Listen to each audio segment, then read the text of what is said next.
What's good, y'all? It's really been a minute since I've been out here. I finished my master's and I got married, so all of that is out of the way. Hopefully I'll be able to get back on the ship as quick as possible. On the horse, on the ship, I don't know what the saying is. Anyways, I was looking through my old comments and I realized that I got one from King Baraga asking to break down some requirements for the D8 investment visa. It reads like this. Hey Sekidar, can you please make an extensive video on an investor's visa for Korea?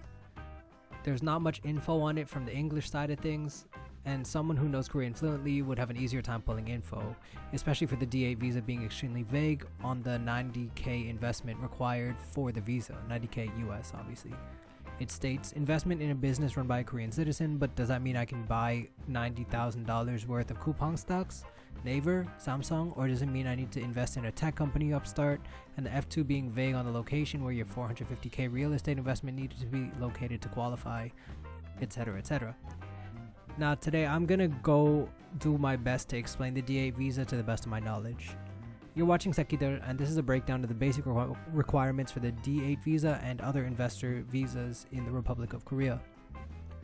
Now before we continue, a very important disclaimer: I'm not a lawyer nor am I an immigration expert. The information I'm presenting here is entirely based off my own reading and understanding of the requirements as outlined by the Ministry of Justice and the Korean Immigration Service. Thus, I'd just like to remind you that this channel is meant for general education purposes only and isn't meant to replace the legal or financial advice from a paid professional. Submitting an application for any of the D8 visas is a complicated, expensive, and diligently reviewed process in which incorrect applications can result in a loss of funds at the expense of the investor. For that reason, we strongly suggest that you take this video as a very general overview of the D8 visa, and you recruit the services of licensed legal and financial personnel if and when you decide to move forward with the process. Additionally, we'd really appreciate it if you could do us a favor, hit the like and subscribe buttons, and we'll do our best to put together content that you want with the quickness. Now let's get to it. Alright, so let me straighten some stuff up from the jump. The D8 visa exists as a visa for foreigners doing business in Korea. There are different cases of D8 visas, but the most important thing to note about D8 visas is that they must fall into one of four categories. You have the D8-1 for investors who are looking to invest in one or more Korean corporations, the D8-2, which is for investment in venture businesses, D8-3, or visas for investors in private companies run by Korean citizens, or D8-4 visas, which are assigned to investors wishing to invest in a technology startup. Now, in the homie King Baraga's question, he asked about the vaguely stated requirement for investment of at least $90,000.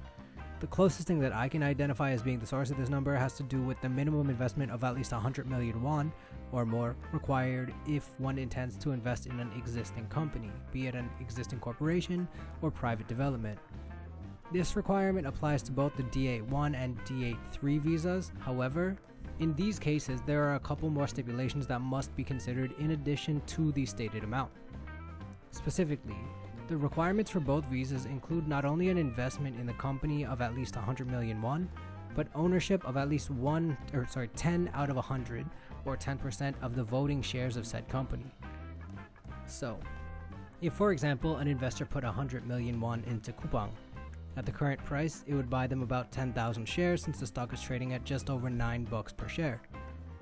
Given that Class A common stocks of Kupang award the stock owner 1 share per stock, that would entitle the investor to 10,000 votes. However, Kupang has over 1.7 million common stocks, each one with 1 vote per share.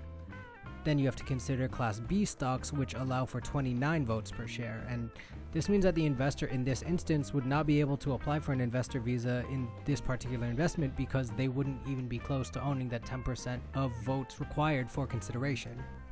Thus, if one is looking to enter the country on an investment visa at the 100 million won requirement level, they would likely have to be investing in a very small company with a market cap of about 1 billion won or less, as such a small market cap would likely be small enough for a 100 million won investment to surpass that 10% of voting stocks required. Which again, you would have to make sure to check before you even started to consider using such a business as your investment vehicle. Now, let's say you find a company that is small enough for your 100 million won investment to award you with enough voting rights to apply. There are two other factors that the Ministry of Justice considers when looking at an application. The first is the source of the funds used in the investment process. Whether the money came from your own earnings, your own investments, borrowing from acquaintances, through an inheritance, or from your parents, the government of Korea requires that you show proof of origin of your invested funds as a way of ensuring the legitimacy of said funds. Being unable to prove exactly where your money came from is a viable reason for disapproval. Now, I don't personally know how deep this accounting goes, so again, before you go ahead with this process, it's best to seek direct advice from a licensed professional who actually deals in this type of visa and who has done so before. Finally, a third thing that is considered is both the legitimacy of the business into which you're investing, as well as your relevant business experience. This step is predictably there to help weed out investors applying for a business and investment visa mainly for the purpose of staying in Korea.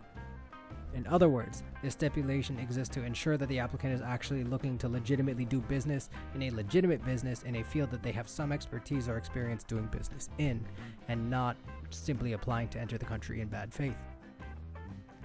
Now, while these are base expectations, venture investments have a couple more stipulations, like ensuring that the investment target is run by Korean citizens. If you're investing in an R&D facility, expectations are even more strict, requiring that the facility have at least 5 research personnel with at least 3 years of research experience and or a master's and bachelor's degree. Honestly, I'm not going to go too expansive on this front, as this video is really meant to be more general than anything, but as you can see, getting a D8 investment visa generally requires a lot more than money.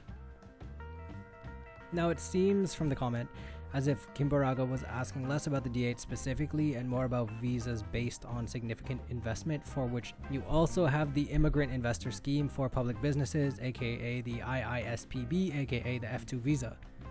For general investment immigration, you are required to invest at least 500 million won in the Public Service Investment Immigration Fund, unless you're a retiree over the age of 55, in which case you only need to invest 300 million won or above. After 5 years of maintaining your F2 investor status, you can then convert it to an F5 or permanent resident visa. The Public Business Investment Immigration Fund is actually a fund that's run by the KDB, and large loans large investments, which obviously are loans to them, are really valuable as they help the KDB enable innovation and deeper investment for local corporations. Now, we made a video a little more recently in quotation marks, about the types of things that the KDB does, so if you have the time, why don't you go check that out. This method requires significantly more capital and isn't really a practical option for those who simply want to gain residency in the country. I mean, unless you have the funds to do so. In that case, do you. Now, for the sake of brevity, I'm going to cut it short here, but the main ideas I've mentioned here are the ones that you want to keep in mind when considering entering on an investment visa. Namely, it's unlikely that you'll be able to get a D8 visa investing in the bare minimum of 100 million won, unless you find the perfect company with which to do so. In the case that you do find a business in which 100 million won and 10% of voting shares is a possibility, documenting the source of your funds is another important aspect of the application to consider. Finally, once those previous expectations are met, you'll have to prove some type of expertise or some experience in the field in which the company you're investing in operates. Oh, also, when investing in startups, the company you're investing in absolutely must be run by Koreans, and even big investors are expected to employ at least 5 Korean citizens. And there you have it. Generally speaking, it's pretty tough to get into the country on an investment visa for the 100 million won number stated for the standard D8 visa, as you would really need to find the perfect fit to prove not only your investment capability but your savvy and commitment to the business. Investing in public businesses is maybe the best way to buy your way into residency, but it costs about 5 times as much, thus creating its own set of challenges. Now, if this is the process by which you would like to gain your visa to the ROK, then make sure that you go beyond this video and seek the help of lawyers who work with cases such as these, because, as previously mentioned, the application and qualification process is a rigorous one, and messing up during that process can lead to a loss of time, money, and energy, of which you could possibly never recoup. Alright, that's it for me. Went kinda long.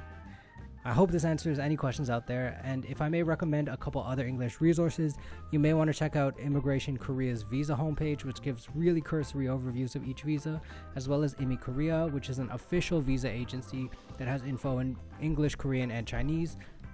English, Korean, Chinese, and Japanese. In any case, I hope you've been well. I'm married as fuck now, so maybe I'll do a thing about the F6 visa process if I choose to go through with it. In any case, take it easy and happy investing.